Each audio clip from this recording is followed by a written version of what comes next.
When schoolboy Michael is kidnapped by Peter Pan, his sister Wendy will stop at nothing to find where he's been taken to.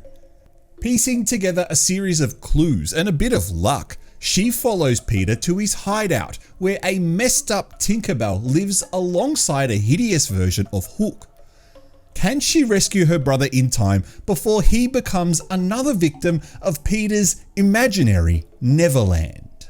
Can we finally call a time out on all these public domain and fairy tale horror movies yet? I mean, so far we've had far more misses than hits, and the misses are going to continue to come with more Popeye, more Mickey Mouse, and more fairy tale movies on the horizon, such as the upcoming Tinkerbell film that doesn't need to exist at all.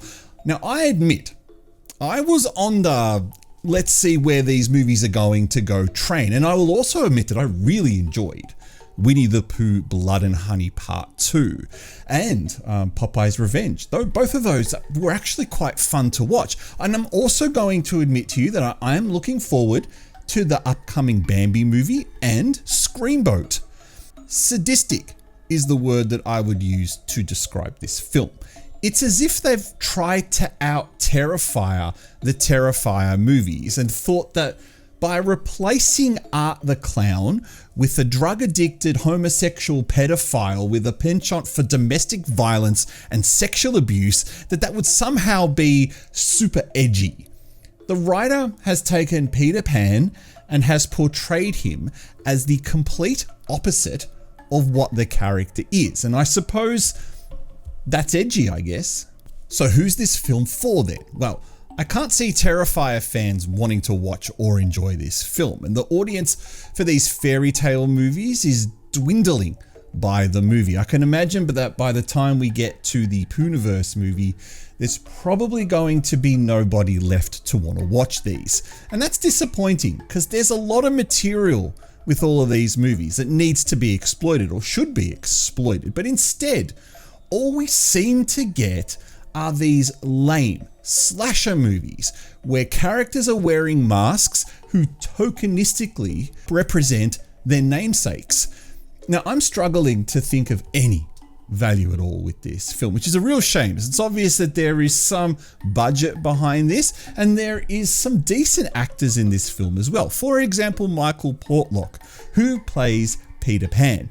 He is great.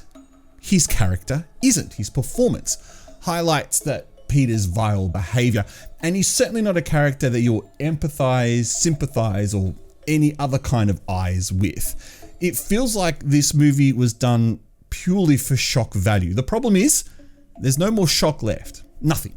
The tank's empty. There's a film under all of this dressing that could be worth salvaging if it wasn't using Peter Pan characters and it wasn't so sadistic. Mixing Terrifier and It together could work, but this is not the end product that you're looking for. I can't recall a time I've ever done this, but I'm actually going to refuse to rate this movie. I'm not going to give it any rating. That probably goes to show what it is in the end. And what it is isn't something that's very enjoyable, which is a real shame. Because, look, Jagged Edge have tried in the past, and I think they can do it, but they need to change tact, because these slasher movies just aren't doing it anymore.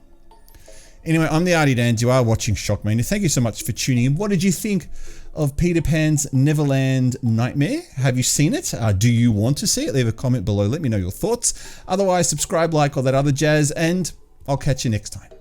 Hopefully for something a little bit better.